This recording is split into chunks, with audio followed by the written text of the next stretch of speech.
오늘 주신 말씀을 가지고 하나님의 교육 프로그램이라는 제목으로 함께 은혜를 나누고자 합니다. 연변의 과학기술대학의 부총장을 역임하고 카이스트 미래교육연구위원회 위원장을 한 원동현 박사라는 분이 있습니다. 아주 신실한 하나님의 사람입니다. 그는 1992년도에 21세기의 한국을 대표할 백인에도 뽑혔던 사람입니다. 그가 인류 역사를 바라보는 가운데 하나님 주신 통찰력을 가지고 이런 글을 그의 책에 기록한 것이 있습니다. 산업혁명 이후에는 노동자 집단, 즉 블루 칼라가 세계를 주도했다. 즉 육체의 힘을 가진 사람들이 세계를 주도했다는 것입니다. 그리고 20세기에 들어와서는 이제 화이트 칼라가 세계를 주도했다는 것입니다. 이것은 지력을 말하는 것입니다. 육체가 아니라 이제 머리로 하는 시대가 되었다. 그 말이죠. 그리고는 21세기가 되면 이제 블루 칼라, 화이트 칼라가 지나가고 골든 칼라가 세상을 지배할 것이다. 골든 칼라가 무엇인가? 지력과 더불어서 심력을 가진 사람, 즉 마음가짐의 문제다라는 것입니다. 4년마다 있는 올림픽 대회를 보면 우리는 많은 궁금증을 가지고 보게 됩니다. 야, 저들이 저렇게 메달을 따기 위해서 얼마나 많은 훈련을 하고 얼마나 많은 노력을 했을까? 얼마나 많은 땀방울을 흘렸을까? 그런데 거의 모든 경기들이 어디에서 판가름 나는가 하면 그들의 기술이 아니었습니다. 그들이 마음가짐이었다는 것입니다. 우리나라 양궁은 세계 최강국입니다. 한국을 이기기 위해서 지금도 온갖 노력들을 다 하고 있는데 아직까지도 뚫지 못하고 있는 것이 양궁입니다. 그 양궁에서의 결정은 무엇인가? 화살 하나로 나는 것입니다. 화살 하나를 맞추면 이기는 것이고 화살 하나를 놓치면 지는 것입니다. 그런데 왜 하나가 빗나가는가? 손가락이 흔들려서 빗나갑니까? 아닙니다. 마음이 흔들렸기 때문에 빗나가는 것입니다. 이렇게 보는 거죠. 21세기는 골든 칼라가 세계를 지배하는 것이다. 그런데 여기에 원동현 박사는 하나를 덧붙입니다. 21세기에는 골든 칼라를 지나서 다이아몬드 칼라가 세계를 지배하게 될 것이다. 그가 말하는 다이아몬드 칼라가 무엇인가 하면 인격을 말합니다. 많이 배우는 것도 좋고 마음이 든든한 것도 좋지만 가장 중요한 것은 이웃을 돌아보고 봉사하고 희생하고 섬기는 이런 인격이 높은 사람이 세계를 지배하게 될 것이다. 이런 고백을 하고 있는 것입니다. 오늘 본문은 사도 바울이 골로새 교회를 향한 기도의 내용입니다. 바울은 이 기도에서 하나님의 백성들로 하여금 하나님의 뜻을 아는 것으로 채우게 하시고 하나님을 아는 것에 자라게 해달라고 기도합니다. 우리 9절과 10절을 함께 읽겠습니다. 이로써 우리도 듣던 날부터 너희를 위하여 기도하기를 그치지 아니하고 구하노니 너희로 하여금 모든 신령한 지혜와 총명에 하나님의 뜻을 아는 것으로 채우게 하시고 주께 합당하게 행하여 범사에 기쁘시게 하고 모든 선한 일의 열매를 맺게 하시며 하나님을 아는 것에 자라게 하시고. 우리는 이 기도문을 잘 보셔야 합니다. 바울의 기도는 채울 것이다, 자랄 것이다가 아닙니다. 채우게 하시고 자라게 하시고 스스로 자랄 수 있다는 것이 아닙니다. 스스로 채울 수 있다는 것이 아닙니다. 하나님께서 채워주셔야 하고 하나님께서 자라게 하셔야 한다는 것입니다. 무엇을 볼 수 있습니까? 하나님은 우리를 가르치시는 분입니다. 우리로 하여금 자라게 하시는 분입니다. 우리로 하여금 성장하게 하시는 분이 하나님이십니다. 그리스도인은 예수 믿는 그 순간부터 주님께서 우리를 부르시는 그날까지 하나님의 이 가르치심을 따라서 날마다 자라가는 존재인 것입니다. 어떤 사람은 예수를 믿고 난 이후에도 어떤 때는 그리스도인 같고 어떤 때는 그리스도인 아닌 것 같아 보입니다. 그러나 그가 진정으로 예수 그리스도를 믿는 사람이라면, 예수 그리스도가 나의 구주이심을 믿는 자라면 그는 반드시 자라게 될 것입니다. 왜냐하면 하나님께서 그를 그냥 두지 않기 때문입니다. 어떤 사람은 교회를 바라보면서 이런 비유를 하고 있습니다. 교회 안에는 여러 종류의 교인들이 존재하는데 그 중에는 소달구지 같은 교인이 있다는 것입니다. 누군가가 끌어주지 않으면 꼼짝도 하지 않고 그 자리에 앉아있는 존재, 소달구지 같은 교인. 또 연 같은 교인도 있다고 합니다. 항상 거룩한 척하고 높이 날아오는 것 같지만 끈이 매어 있기 때문에 그 끈 범위 밖으로 올라가지를 못합니다. 또 연처럼 이리저리 흔들리는데 언젠가는 그 줄이 끊어질까봐 불안불안한 존재, 연 같은 교인이 있다는 거지.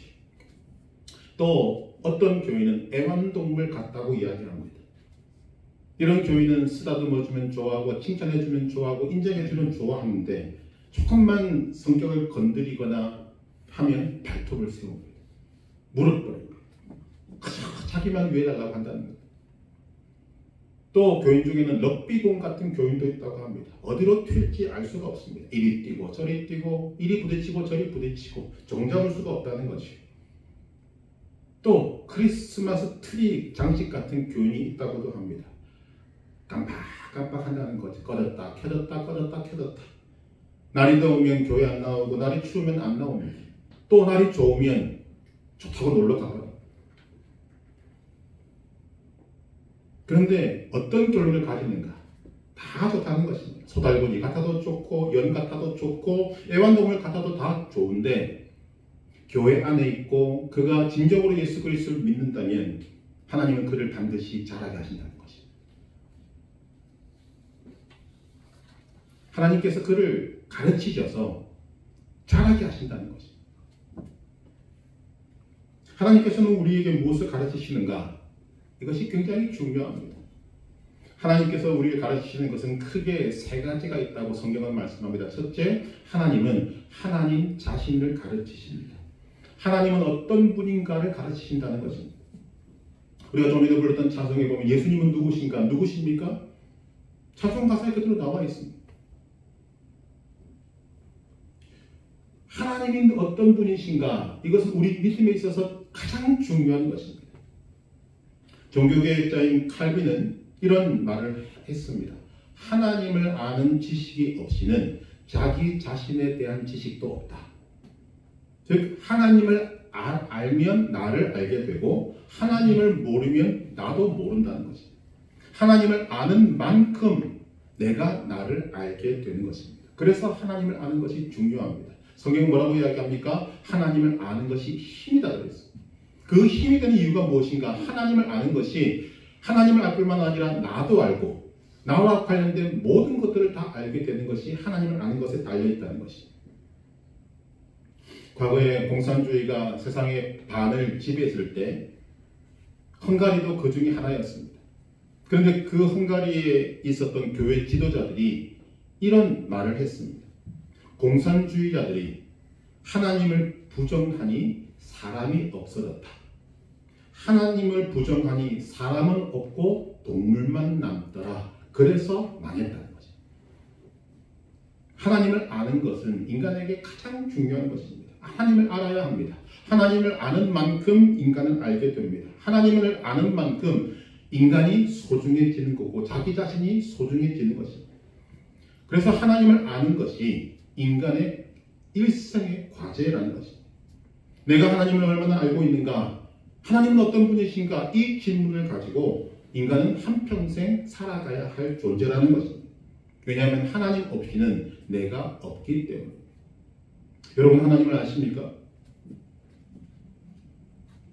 죄인은 하나님을 알 수가 없습니다. 하나님을 아는 방법은 하나님이 자기 자신을 나타내셔야만 아는 것입니다.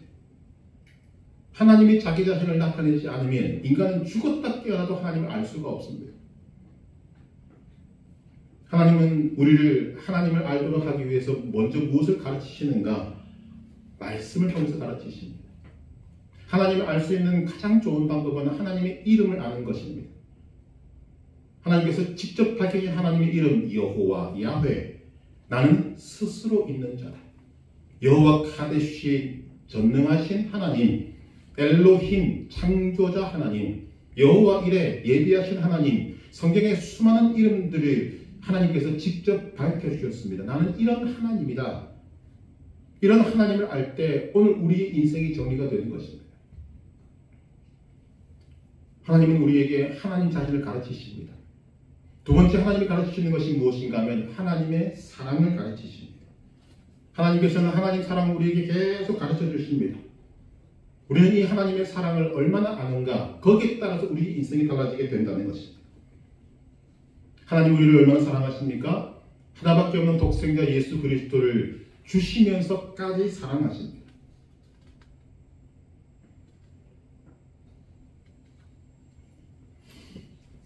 정상적인 부모라면 자식을 정말 사랑합니다.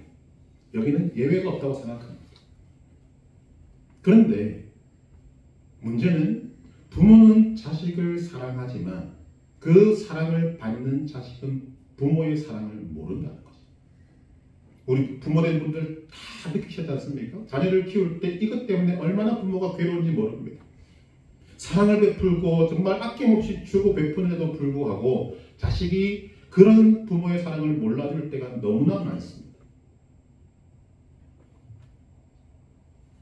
그렇게 사랑을 받고 있으면서도 우리 부모는 나를 사랑하지 않아요 라고 말한다는 것입니다. 그러면서 하는 말이 뭡니까? 사랑한다면 왜 나를 야단치고 사랑한다면 왜 나를 괴롭게 하는가? 좀 내버려 두지 이렇게 이야기합니다. 그래서 기회만 있으면 부모와 담을 쌓고 기회만 있으면 부모 곁을 떠나려고 한다는 거죠. 왜 그렇습니까? 부모의 사랑을 모르기 때문에.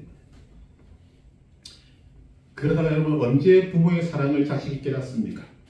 흔히 말하는 나이가 들면 철이 들면 더 나아가서 또 자기가 부모가 되어서 자기가 똑같은 자식을 놓고 키워보면 아 부모님이 나를 사랑하셨구나 하는 것을 그때서야 알게 됩니다. 그때 부모님이 안 계실 때가 많죠. 마찬가지입니다. 하나님은 우리에게 하나님의 사랑을 계속적으로 보여주시면서 가르쳐 주시는데 우리는 미련해서 하나님의 사랑을 모른다고 합니다. 언제 나를 사랑했냐고 이야기합니다. 그러다 보니까 이런 하나님의 사랑을 모르니까 오늘 내가 누구인지를 모르고 내가 처해 있는 상황이 어떤 이유가 있고 의미가 있는지를 모른다는 거죠. 내가 어떤 존재인가 하나님의 사랑을 받는 존재인가를 모르니까 우리는 작은 일에 낙심하고 좌절하고 절망하는 것입니다. 하나님을 알아야 합니다. 그래서 하나님은 우리에게 하나님 자신을 가르치시고 하나님의 사랑을 가르치기에 열심히 그렇게 하시는 것입니다. 세 번째로 하나님 우리에게 가르치시는 것은 하나님의 뜻을 가르치십니다. 하나님의 뜻이 중요합니다. 나를 향하신 하나님의 뜻을 구체적으로 알아야 내 사명을 알게 되고 내가 이곳에 존재하는 이유와 목적을 알게 되고 내가 해야 할 일을 알게 되는 것입니다. 아무리 공부를 많이 하고 나를 묵상하고 명상에 잠기고 나를 분석한다고 해서 내가 존재하는 이유를 알 수 있는 것이 아닙니다. 나를 향한 하나님의 뜻을 알아야 내가 존재하는 이유도 알고 목적도 알고 내가 무엇을 해야 할지도 알게 된다는 거죠. 대표적인 존재가 사도 바울입니다. 골로새서 1장 25절에서 사도 바울은 이런 고백을 하고 있습니다. 내가 교회의 일꾼 된 것은 하나님이 너희를 위하여 내게 주신 직분을 따라 하나님의 말씀을 이루려 함이니라. 짧은 말씀이지만 굉장히 깊은 내용이 담겨져 있습니다. 내가 교회의 일꾼 된 것은 즉 지금 오늘 내가 있고 내가 하고 있는 이 일을 할 수 있는 이유가 무엇인가? 하나님이 너희를 위하여 내게 주신 직분을 따라 옛날 성경에는 내게 주신 경륜을 따라 즉 하나님의 뜻을 따라 하나님의 말씀을 이루려 함이라 이렇게 고백한다는 거죠. 사도 바울은 하나님께서 자기 자신에게 두신 뜻이 무엇인지를 분명히 알고 있습니다. 그래서 교회 일꾼이 된 것입니다. 그러나 그가 과거에 사울이었을 때 그는 자신을 향한 하나님의 뜻을 전혀 몰랐습니다. 자기를 향한 하나님의 뜻이 아니라 자기가 생각해낸 하나님의 뜻을 따랐습니다. 자기가 생각한 대로 하나님을 사랑했고 자기가 하고 싶은 방법대로 하나님의 일을 했고 그것도 열심히 했습니다. 그 결과가 어떠했는가? 그가 다메섹으로 가는 길 위에서 부활하신 예수님을 만났을 때 들은 말이 그를 완전히 무너뜨려 버렸습니다. 예수님께서 뭐라고 말씀하십니까? 사울아 사울아 네가 어찌하여 나를 박해하느냐. 여러분에게는 이것이 큰 충격이 없을지 몰라도 사울에게는 엄청난 충격입니다. 누구보다도 하나님을 사랑한다고 생각하고 물불 가리지 않고 뛰었는데 결과는 하나님을 사랑하기는커녕 하나님을 핍박했다는 것입니다. 대단한 충격이 왔을 것입니다. 자신이 살아온 인생 전부가 부정되는 것입니다. 자신이 살아왔던 인생 전부가 한순간에 무너지는 것입니다. 완전히 무너진 것입니다. 완전히 부정되고 무너진 사울에게 예수님은 하나님의 뜻을 알려주십니다. 아나니아라는 사람을 통해서 바울 자신을 향한 하나님의 뜻을 알려주시면서 바울을 이제 그 무너진 자리에서 일으켜 세우라고 말씀하십니다. 하나님께서 아나니아를 통해 밝히신 바울을 향한 뜻이 무엇인가? 사도행전 9장 15절에 보니까 이렇습니다. 이 사람은 내 이름을 이방인과 임금들과 이스라엘 자손들에게 전하기 위하여 택한 나의 그릇이라.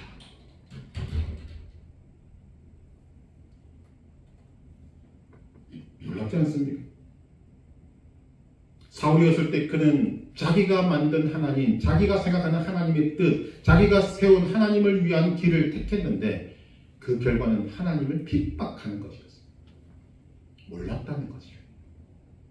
열심을 다했지만 그 끝은 허망했고 인생 자체가 부정되었다는 것입니다. 그런 그에게 하나님은 하나님의 뜻을 알려주십니다. 이는 이방인과 임금들과 이스라엘 자손들에게 전하기 위한 택한 나의 그릇이다. 그것을 아는 순간 바울은 모든 것이 정리가 되었습니다. 이제부터 내가 무엇을 해야 되는 것이, 어떤 목적을 가지고 살아야 되는 건지 분명히 알게 되었습니다. 인생이 바뀐 것입니다. 여러분을 향한 하나님의 뜻을 알고 계십니까? 여러분에게 임한 하나님의 사랑을 알고 계십니까? 여러분은 하나님을 얼마나 알고 계십니까? 하나님께서 하나님 자신을 가르치시고 하나님의 사랑을 가르치시고 하나님의 뜻을 가르치시는 목적이 무엇인가? 성경은 우리에게 한 가지의 목적을 가르치고 있습니다. 그리스도의 장성한 분량까지 자라게 하시는 것입니다. 그리스도의 장성한 분량까지, 즉 우리를 그냥 어제보다 조금 나은 어떤 인간으로 만들기 위한 것이 아닙니다. 하나님은 우리 모두를 예수님 수준으로 올리기를 원하십니다. 말씀드렸다시피 교회 안에는 소달고지 같은 교인도 있고 어떤 것으로 비유도 안 되는 그런 교인들도 있습니다. 그런데 하나님은 그 모두를 예수님 수준으로까지 올리신다는 것입니다. 우리 교사된 분들은 이것이 얼마나 어려운가 아실 것입니다. 우리가 학교 생활을 해봤습니다만 선생님이 가르치시고 난 다음에 학생들이 그 교육을 잘 따르던가요? 아니지 않습니까? 똑같이 가르쳤는데 1등이 나오고 꼴찌가 나옵니다. 그런데 하나님은 수준이 그렇게 다른 인간을 예수님 수준으로 올리신다는 것입니다. 우리는 여기서 하나님의 능력을 볼 수 있는 것입니다. 예수님 수준으로 저와 여러분들을 끌고 가기를 원하시는 것이 하나님의 뜻입니다. 예수님의 인격 수준으로까지 자라게 하시는 것입니다. 자, 예수님의 인격 수준, 곧 우리를 교육하시는 목표가 무엇인가? 오늘 말씀 속에 답을 몇 가지 주고 있습니다. 첫째, 이기는 삶을 목표로 합니다. 오늘 말씀 11절에 보니까 그의 영광의 힘을 따라 모든 능력으로 능하게 하시며, 여러분, 하나님은 단 한 번도 패가 없는 분이십니다. 예수님은 단 1패도 없는 분이십니다. 그의 힘의 영광을 따라, 영광의 힘을 따라 모든 능력으로 능하게 하시며 우리를 그 수준으로 올리신다는 것입니다. 여러분, 얼마나 이기고 싶으십니까? 인생을 얼마나 이기고 싶으십니까? 그러나 오늘까지 다 졌습니다. 나의 힘으로 나의 능력으로 다 졌습니다. 그러나 하나님은 우리를 가르치셔서 그의 영광의 힘을 따라 모든 능력으로 능하게 하시는 이기는 삶을 목표로 우리를 끌고 가신다는 것입니다. 우리를 이기는 삶으로 인도하신다는 것입니다. 그래서 고린도전서 15장 57절에 사도 바울은 말합니다. 우리 주 예수 그리스도로 말미암아 우리에게 이김을 주시는 하나님께 감사하노니. 엄청난 고백을 하고 있습니다. 하나님의 목표는 이기는 삶입니다. 이 하나님의 목표와 여러분의 목표가 동일해지기를 주님의 이름으로 축복합니다. 그냥 우리 어설프게 사는 인생이 아니라 하나님은 우리로 하여금 항상 이기도록 인도하신다. 첫 번째 목표입니다. 두 번째 목표가 무엇인가? 기쁨으로 인내하는 삶을 목표로 하십니다.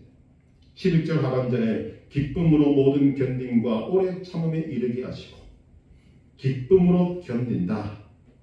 기쁨으로 오래 참음에 이르게 한다. 여러분, 이것이 무슨 말인가 하면 인격의 수준은 그의 인내와 비례한다는 것입니다. 인격자란 누구를 말하는가? 흔히들 덕이 있는 사람이라고 말합니다. 그런데 덕 있는 사람은 누군가 하면 인내하는 사람입니다. 잘 참는 사람입니다. 잘 참는 사람은 그만큼 성장한 사람인 것입니다. 우리의 마음속에는 모든 인간들은 이기려고 하는 마음이 있습니다. 그런데 누가 이기는 사람인가? 참는 사람이 이기는 사람입니다. 인내하는 사람이 이기는 사람입니다. 우리는 출애굽한 이스라엘 백성들을 바라보면서 하나님 어떻게 이럴 수가 있는가 생각할 때가 많이 있습니다. 하나님께서 그토록 10가지 재앙을 보여주시고 광야에서 만나와 메추라기와 생수를 주시고 구름 기둥 불 기둥으로 지켜주시고 보호하시고 하셨음에도 불구하고 틈만 나면 짜증내고 불평하고 원망합니다. 하나님을 무시하고 하나님께 범죄합니다. 우상을 만들어 놓고 거기에 절합니다. 그때 모세는 하나님 앞에 엎드립니다. 하나님께서 모세에게 뭐라고 말씀하십니까? 온유함이 온 천하의 인간보다 제일 높은 사람이다. 여러분, 누가 이겼습니까? 모세가 이겼습니다. 인내하는 사람이 인격자입니다. 그런데 오늘 말씀은 모든 견딤과 오래 참음을 기쁨으로 하라고 하십니다. 기쁨으로 모든 견딤과 오래 참음에 이르게 하시고, 즉 기쁨으로 인내해야 한다는 것입니다.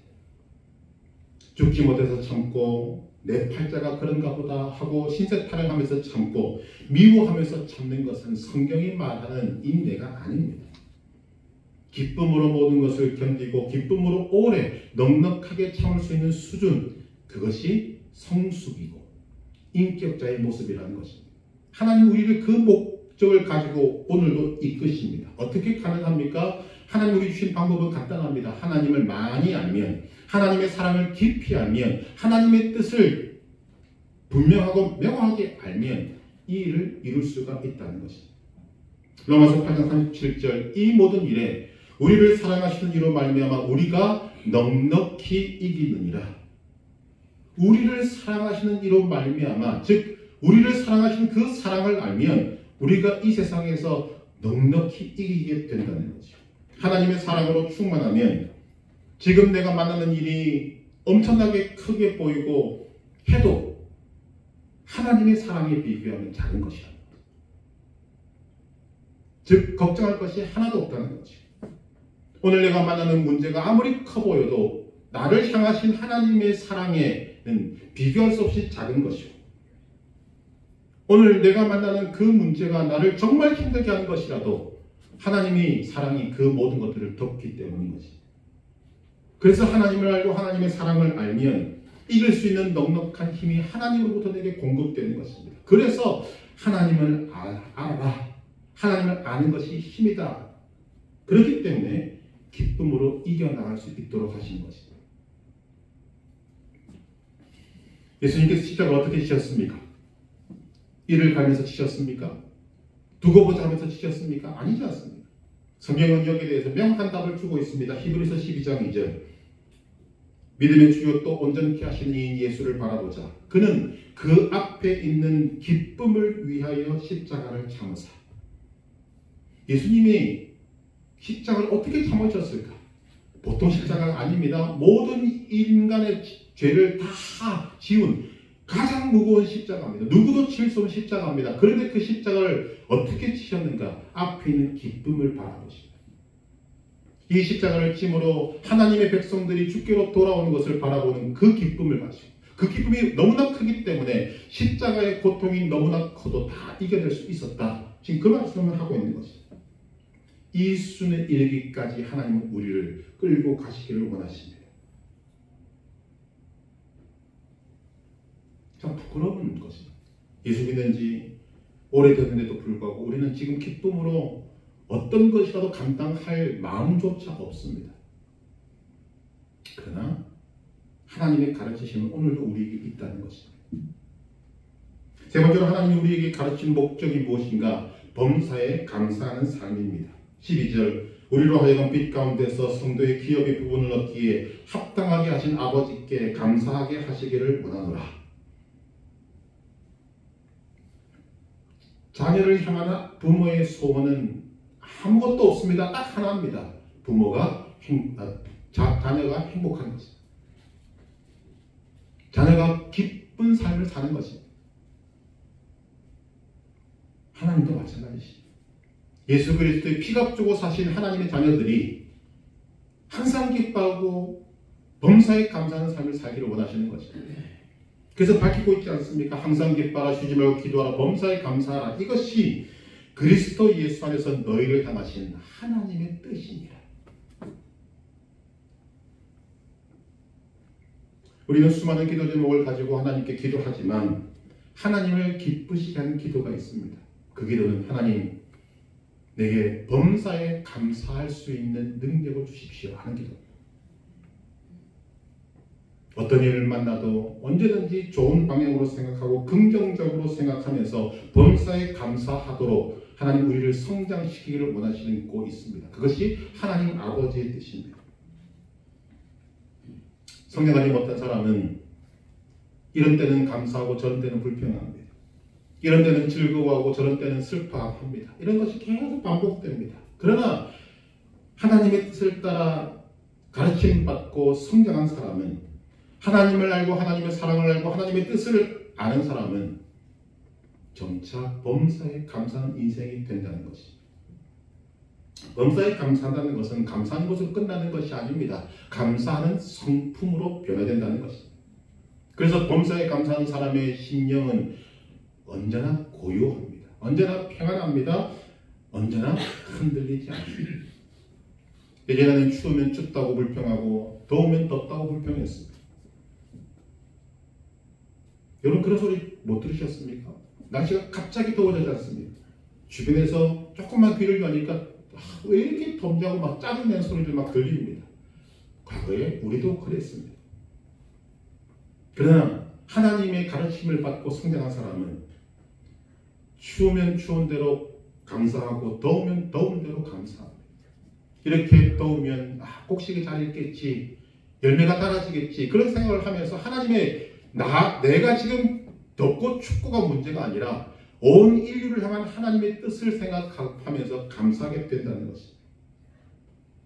어떤 일을 만나도 예수님이 자신의 생명을 버리시면서까지 사랑하신 사랑이 오늘도 내게 있다는 것을 알고 감사합니다. 불평할 거리가 없는 거죠. 우리를 일깨우는 이런 실화가 있습니다.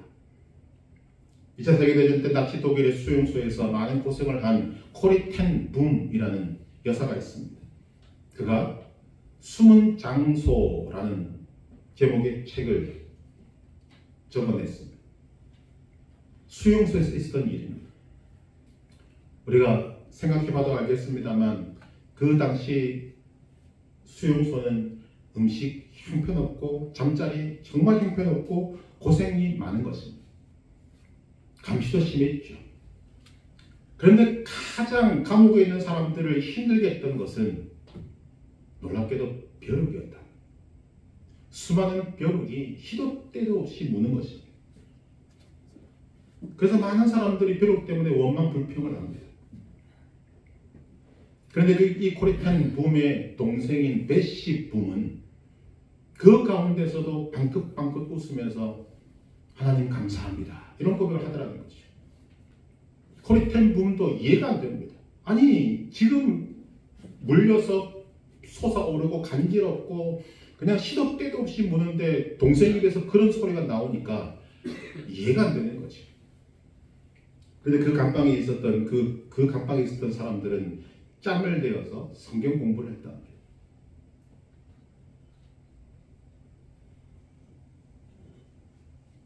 그런데 몇몇 사람이 벼룩에 대해서도 베시 붐과 같이 감사를 시작하자 어느 날부터 그렇게 심하게 감시하던 독일군이 오지 않더라고요. 왜 그런가 하고 있을 때 코리탄 붐의 귀에 이런 이야기가 들리는 것입니다. 독일군들이 하는 이야기입니다. 나는 저 감방은 가고 싶지가 않다. 저 방에 벼룩이 얼마나 많은지 한번 갔다 오면 내 몸에 벼룩이 올까 봐서 내가 도저히 가기가 싫다. 이 소문이 퍼지니까 한 명도 안 오더라는 거지. 그래서 마음 놓고 그 수용소 있는 기간 동안에 성경 공부를 했다는 것이. 그때 코리탄 붐이 깨닫습니다. 그래서 성경 공부하러 모였을 때 그는 이런 고백을 합니다. 나는 동생인 베시가 얼마나 귀한 신앙을 갖고 있는지 이제야 알았습니다. 내가 벼룩에 대해서 불평 원망할 때 동생은 벼룩을 대해서 하나님께 감사했습니다. 우리는 벼룩을 우리를 괴롭히고 힘들게 하는 불평의 대상으로만 생각해 왔지만 이 벼룩은 우리가 이곳에서도 안전하게 성경 공부를 할 수 있도록 보내신 하나님의 사자인 것을 깨달았습니다. 그래서 나도 벼룩에 대해서 감사합니다. 벼룩을 주신 하나님 감사합니다라고 했더니 감시자가 오지 않다라는 거죠. 그래서 성경 공부를 많이 했다는 거죠.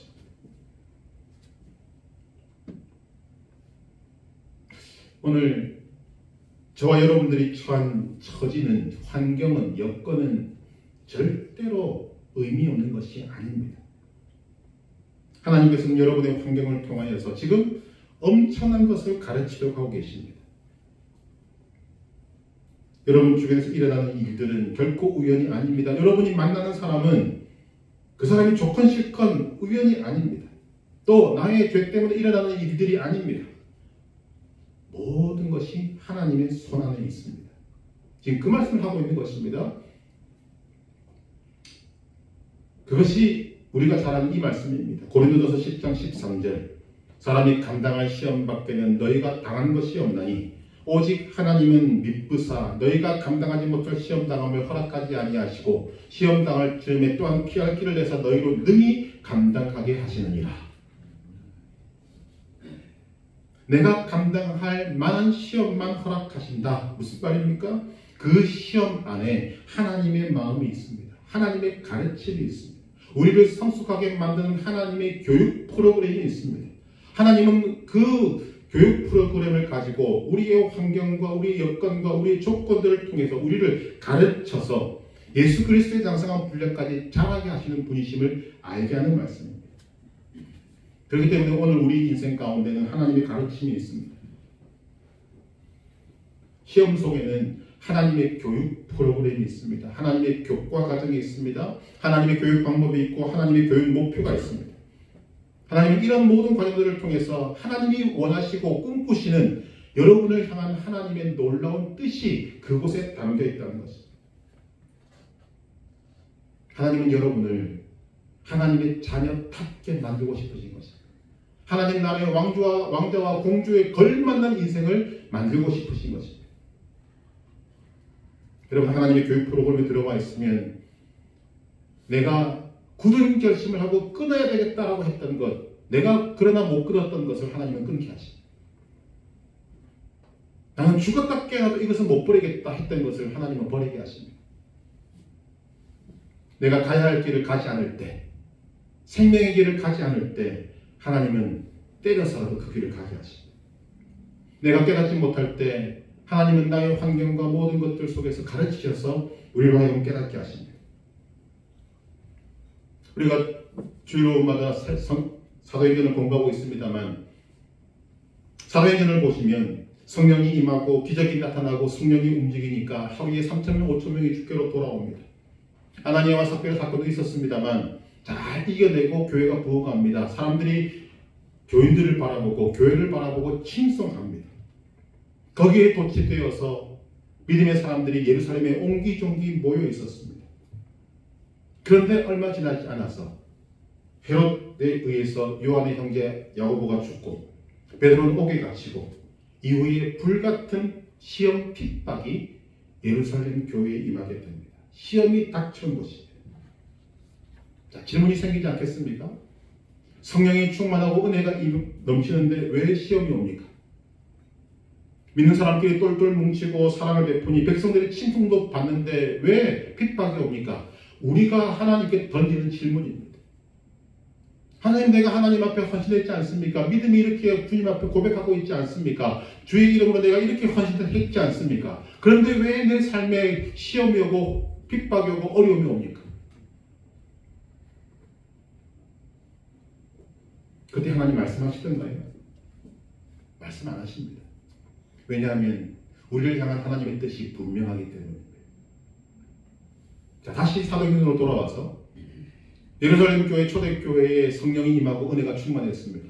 믿는 사람들이 정말 베풀고 백성들의 칭송을 받는 지경까지 이르게 되었습니다. 그런데 왜 핍박이 왔을까? 그들이 하나님을 몰랐기 때문입니다. 하나님의 사랑을 모르고 하나님의 뜻을 몰랐기 때문입니다. 하나님의 사랑과 하나님의 뜻은 이스라엘 백성들에게만 있는 것이 아닙니다. 하나님의 사랑과 뜻은 모든 백성, 모든 민족, 모든 열방을 향한 것이었습니다. 그런데 은혜 받은 그들이 움직이지 않는 것입니다. 받은 은혜를 은혜 받은 사람들끼리 누리기를 원했고 이만하면 됐다고 생각한 것입니다. 마치 변화산에서 예수님이 형상이 변화되고 하나님 보내신 모세와 엘리야와 예수님이 대화할 때 베드로가 뭐라고 그랬습니까? 주님, 여기가 좋사오니 초막셋을 짓고 우리 여기서 삽시다. 너무 좋으니까 골치 아픈 세상이 뭐하러 내려갑니까? 여기서 삽시다. 그때 예수님이 뭐라고 하셨습니까? 내려가자. 사람의 마음은 다 똑같은 것입니다. 은혜 받고 좋고 하나님이 복을 주시면 좋습니다. 그러나 우리는 거기에 머무를 때가 많습니다. 하나님의 크신 사랑, 하나님의 크신 뜻은 모르고 지나갈 때가 많은 것입니다. 초대교회가 은혜 충만하고 칭송받는 것 좋았습니다. 그러나 그들이 거기에 안주하려고 하자 하나님께서는 핍박을 통해서 그들을 뿔뿔이 흩어놓으십니다. 그 결과로 어떤 것이 이루어졌는가? 예수님의 마지막 지상명령이 실행에 옮기게 되었습니다. 마태복음 28장 18절 이하, 하늘과 땅의 모든 것을 내게 주셨으니 그러므로 너희는 가서 모든 민족을 제자로 삼아 아버지와 아들과 성령의 이름으로 세례를 베풀고 내가 너희에게 분부한 모든 것을 가르쳐 지키게 하라. 핍박이 아니었으면 이 말씀이 지킬 이유가 없습니다. 여기가 좋사오니, 은혜 받는 곳이 좋사오니, 성령이 충만한 곳이 좋사오니 머물 수 있습니다. 그러나 하나님의 사랑과 뜻을 알면 그럴 수가 없다는 것입니다. 오늘 우리의 삶도 마찬가지입니다. 힘든 일 겪지 않은 분이 누가 있습니까? 어려운 일 겪지 않은 분이 누가 있습니까? 그런데 하나님의 사랑과 뜻을 모르면 인간은 언제든지 불평불만할 수밖에 없습니다. 그러나 하나님의 사랑을 알고 하나님의 뜻을 알 때 우리는 기쁨으로 인내하게 되고 범사에 감사하게 되는 것입니다. 다시 고린도전서 10장 13절 말씀을 보면 사람이 감당할 시험 밖에는 너희가 당한 것이 없나니 오직 하나님은 미쁘사 너희가 감당하지 못할 시험 당함을 허락하지 아니하시고 시험 당할 즈음에 또한 피할 길을 내서 너희로 능히 감당해 하시느니라. 이 말씀에서 우리가 주목해야 될 것은 중간에 있는 말씀입니다. 오직 하나님은 미쁘사, 오직 하나님은 신실하사. 이 말이 사실 우리에게는 좀 무서운 말이기도 합니다. 버거운 말이기도 합니다. 하나님은 여러분을 구원하실 때 여러분을 향한 사랑을 폭포수처럼 부어주셨고 여러분을 향한 놀라운 뜻을 세우셨습니다. 그리고 그 뜻을 조금도 미루거나 양보할 뜻이 없으십니다. 그것이 무엇으로 나타나는가? 오직 하나님은 미쁘사, 오직 하나님은 신실하사. 하나님은 여러분 한 사람 한 사람을 향하여 세우신 하나님의 뜻을 신실하게 지치지 않고 포기하지 않고 조시지도 않고 주무시지도 않고 그것을 행해 나가신다는 것입니다.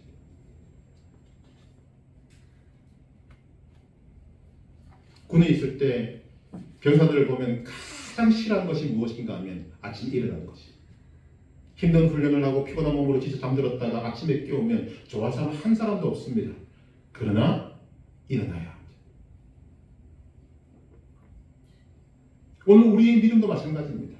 이쯤이면 되었다 할 때 하나님의 뜻은 거기에 있지 않습니다. 여러분을 향한 하나님의 뜻은 그리스도까지 가 있는데 하나님은 여러분을 그 자리에 머물게 하실 마음이 1도 없습니다. 그래서 믿음의 사람들이 어떤 면으로 보면 힘든 것입니다. 욥기 23장 10절 그가 나를 단련하신 후에는 내가 순금같이 나오리라. 이 말을 이렇게 해석할 수 있습니다. 그가 나를 단련하신 후에는 이 많은 고통을 치른 다음에는, 그런데 그 고통 속에 뭐가 있다고요? 하나님의 교육 프로그램이 있습니다. 여러분을 망하게 하는 것이 아닙니다. 여러분을 귀찮게 해놓고 하나님이 즐기시는 것이 아닙니다. 아픈 마음을 부여잡고 하나님이 정말 사랑하는 여러분들을 그 자리에 그냥 두지 않고 하나님 여러분들을 끌고 가시는 것입니다. 여기서 23장 10절 말씀은 우리가 암송하고 그런 말씀이 있구나 라고 지나가야 될 말씀이 아닙니다. 그 말씀은 하나님의 교육 프로그램이 어떠한지를 알게 하는 말씀입니다. 우리가 그 뜻을 알고 우리 삶에 적용해야 할 말씀입니다. 하나님의 교육 프로그램을 통해서 하나님이 지극히 사랑하는 여러분을 어디까지 끌고 가기를 원하시는가? 순금과 같이 고귀한 인격으로 고귀한 성품으로 바뀌고 하나님께서 여러분을 위해서 준비하신 영원한 그 기업을 받기에 합당한 자로 만들어 하나님의 걸작품을 만들어 내실 것입니다. 우리가 이것을 믿어야 하는 것입니다. 오늘 저와 여러분이 처한 환경은 한마디로 말하면 힘듭니다.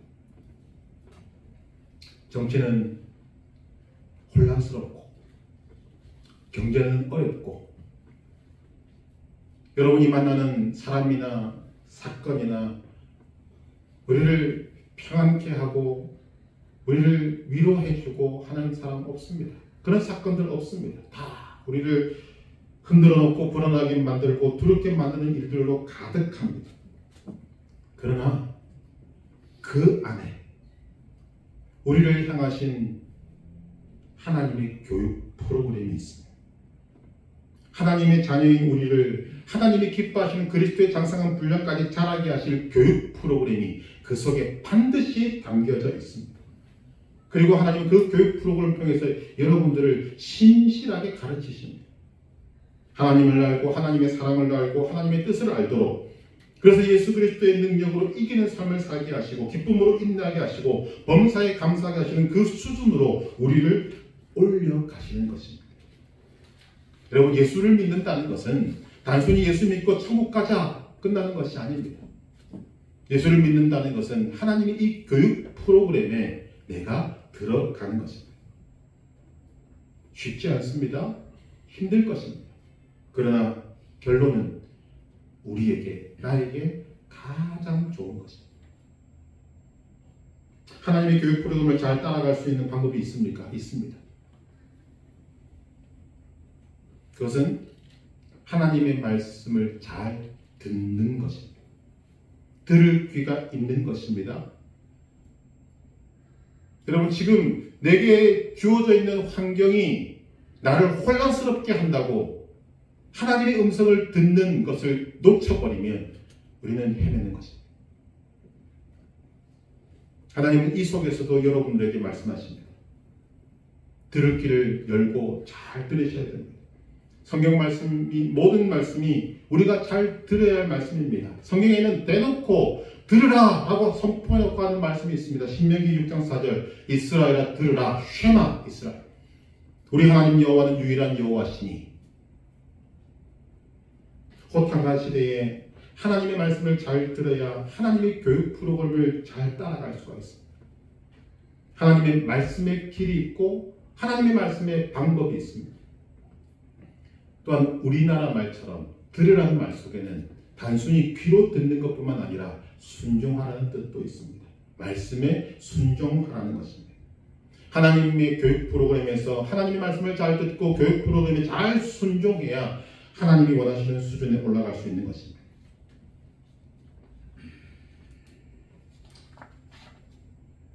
하나님의 교육 프로그램을 따라갈 때 말씀드렸다시피 여러분 쉽지 않습니다. 힘듭니다.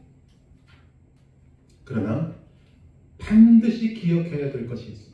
그것이 무엇인가? 하나님은 그 교육 프로그램을 진행하시면서 단 한 번도 우리를 떠나시지 않는다는 것입니다. 언제나 우리와 함께 하신다는 것입니다. 마태복음 28장 20절 볼지어다 내가 세상 끝날까지 너희와 항상 함께 있으리라. 아멘.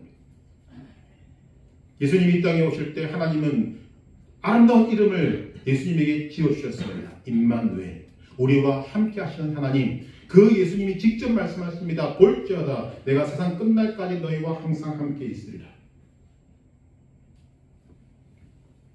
예배 후에 부를 찬송은 이사야 43장 1절 2절 말씀입니다.